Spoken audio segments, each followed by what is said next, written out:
ಅಧ್ಯಕ್ಷರೇ ಚರ್ಚೆ ಮಾಡಿ ಸರ್.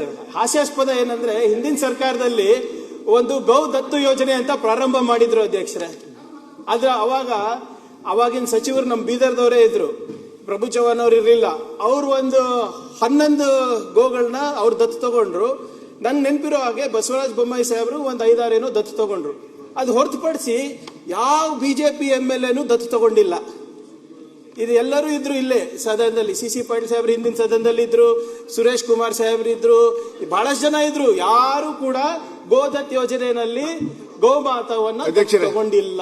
ನಮಗೆ ಶಿಕ್ಷೆ ಪ್ರಕಾರ ಅದು 3 ಡಿಜಿಟ್ ಆಗೇ ಇಲ್ಲ ನನ್ನ ಪ್ರಕಾರ. ಅದಕ್ಕೆ ನಮ್ಗೆ ಪ್ರಭು ಚವ್ಹಾಣ್ ಸಾಹೇಬ್ರು ಬಂದು ಒಂದ್ ನಿಮಿಷ ಈಗ ನೀವು ತಗೊಂಡಿದ್ರೆ ನಾನು ವಾಪಸ್ ತಗೊಂಡಿದ್ದೀನಿ ಸಾಬ್.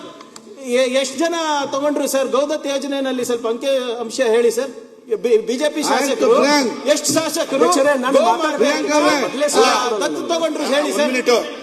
ನಮ್ಮ ಗೋಪ್ರೇಮದ ಬಗ್ಗೆ ಕಾಂಗ್ರೆಸ್ನವರಿಂದ ನಾವು ತಿಳ್ಕೊಬೇಕಾಗಿಲ್ಲ. ಕಾಂಗ್ರೆಸ್ನವರಿಂದ ನಾವು ತಿಳ್ಕೊಬೇಕಾಗಿಲ್ಲ. ಏನ್ ಹೇಳ್ತಾರೆ ಅವರು? ಗೋಪ್ರೇಮಿಯನ್ನು ರಕ್ಷಣೆ ಮಾಡ್ತಾರೆ, ಬಿಜೆಪಿ ಅವರು ಅದನ್ನ ಕೊಲ್ಲಕ್ಕೆ ಆ ಬಿಲ್ ಅನ್ನು ಮಾಡಿದ್ದಾರೆ ಅವರು ಹೇಳ್ತಾರೆ.